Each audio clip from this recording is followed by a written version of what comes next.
Hello students. आज हम बात करने वाले हैं जो एंड सेम एग्जाम आने वाली है उसमें हम कैसे मैक्सिमम स्कोर कर सकते हैं उसके बारे में बात करने वाले हैं। हमारा जो टॉपिक है unit number 3, unit number 4, unit number 5 और यूनिट नंबर 6 के बारे में बात करेंगे।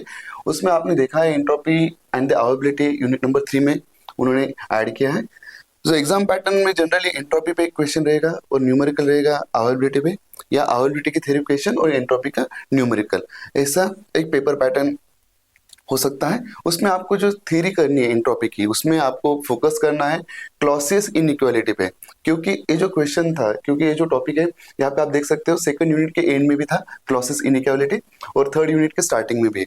अभी जो इन सेम एग्जाम हुए वहां पे तो उन्होंने क्वेश्चन पूछा नहीं, तो यहाँ पे बहुत सारे चांसेस है क्लॉसियस इनइक्वालिटी के बारे में पूछने में, बराबर। Then prove that entropy is a property of system, इसका जो डेरिवेशन है वो भी आपको पूछा जा सकता है।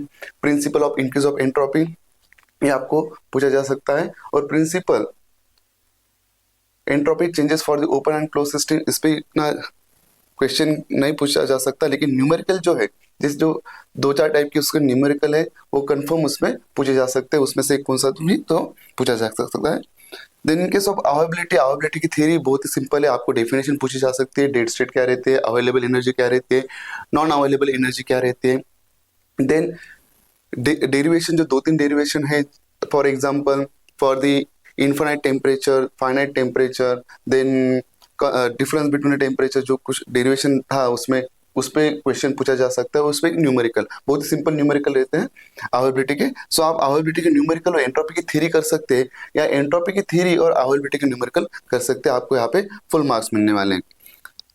Then properties of pure substance and the thermodynamics vapour cycle, यहाँ पे जो इंपॉर्टेंट पॉइंट है वहीं पे पेपर पैटर्न भी ऐसा हो सकता है, प्रॉपर्टीज ऑफ प्योर सब्सटेंस पे थ्योरी और थर्मोडायनामिक्स वेपर साइकिल पे न्यूमेरिकल ऐसे हो सकता है, क्योंकि यहाँ पे दोनों केस में न्यूमेरिकल है, तो क्वेश्चन ऐसे पूछा नहीं जा सकता जहाँ पे दोनों न्यूमेरिकल हो सकते हैं, तो थोड़ी डिफिकल्ट होगी। इसलिए पेपर सेटर भी वही ध्यान रखेंगे कि बच्चों का स्कोर होना चाहिए, बच्चे पास भी होने चाहिए, सो आपको भी वही करना है, इसकी मिसेज थ्योरी और इसका जो न्यूमेरिकल है अच्छे से करना है, या इसकी theory thermodynamics of vapour cycle यानी रैंकाइन साइकिल, कार्नोट साइकिल, उस पर क्वेश्चन पूछा जा सकता है। उससे पहले बात करते हैं प्रॉपर्टीज ऑफ प्योर सब्सटेंस, उसमें बेसिक जो है यानी फॉर्मेशन ऑफ स्ट्रीम कैसे होते हैं फ्रॉम -5 और -10 degree Celsius to 120 degree Celsius या 130 डिग्री सेल्सियस, ऐसे जो फॉर्मेशन ऑफ स्ट्रीम है आपको डिटेल में बताना है।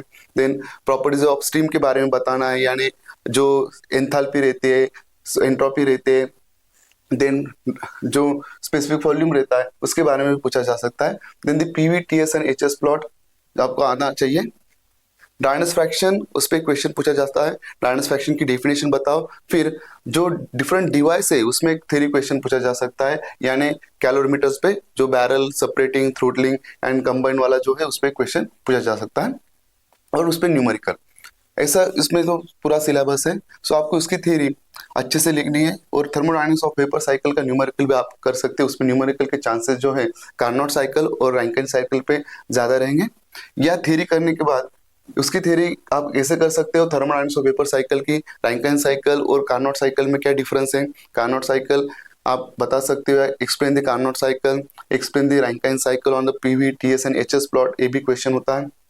देन आप ये इस पे जो न्यूमेरिकल है उस पे भी आपको ध्यान देना है, यहाँ पे भी स्कोरिंग होता है बच्चों का, बहुत अच्छा टॉपिक है, फुल मार्क्स देने वाला टॉपिक है। फिर आपको यहाँ पे ध्यान रखना है while solving the numerical you have to use the steam table, और the proper use of steam table आपको आना चाहिए।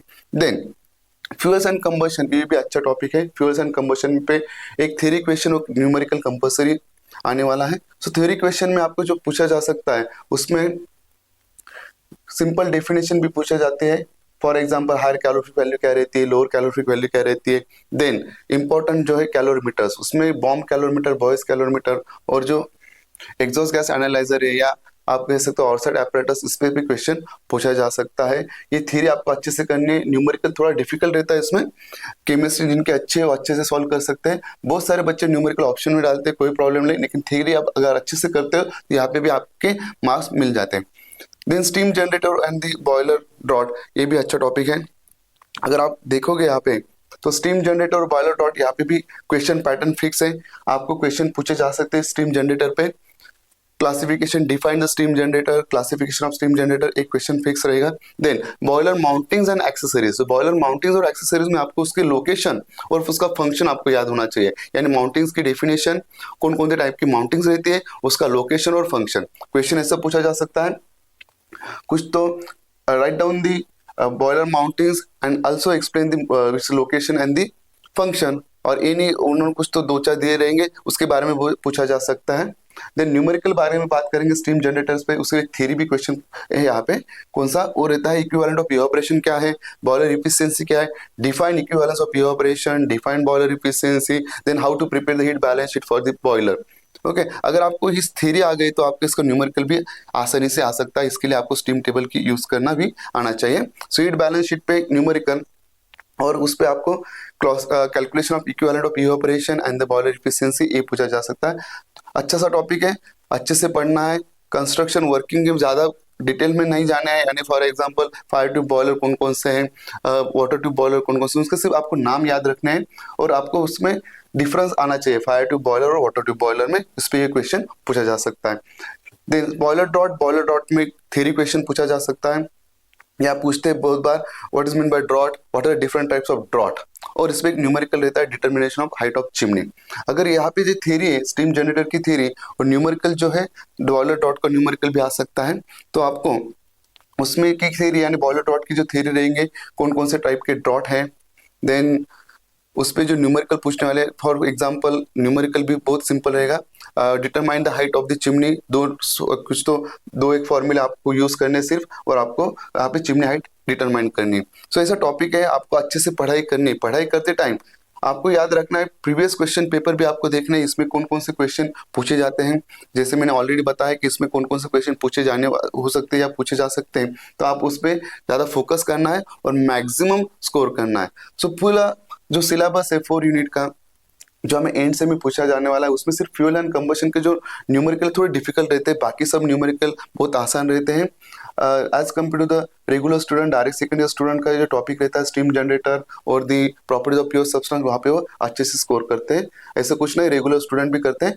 और यहाँ पे 60-65 का भी पेपर आपका अटेम्प्ट होता है। अगर एक्यूरेट अटेम्प्ट होता है तो वहाँ पे आपके कम से कम 50-55 मार्क्स या मोर देन 60 मार्क्स आपको आराम के साथ मिल सकते हैं, लेकिन आपकी एक्यूरेसी लेवल अच्छी होनी चाहिए। डायग्राम अच्छी निकालनी है, अगर थ्योरी क्वेश्चन पूछते हैं तो वहाँ पे आपकी डायग्राम इंपॉर्टेंट है, लेबल डायग्राम निकालनी है, कंस्ट्रक्शन लिखना है 2-3 लाइन में, वो वर्किंग उसकी लिखनी है। सो ऐसे आप अगर पेपर अटेम्प्ट करते हो तो आपको वहाँ पे फुल मार्क्स मिलते हैं। सो बच्चों यहाँ पे कॉन्फिडेंस कुछ अपना बिल्ड करना है, आप कर सकते हो, आसानी से मार्क्स मिल सकते हैं, लेकिन टॉपिक जो है बहुत वास्ट दिख रहा है, उसमें जो मैंने जो डिस्कस किया है उस पर आपको फोकस करना है और आपको मैक्सिमम मार्क्स स्कोर करना है। So all the best for your and same exam. Thank you.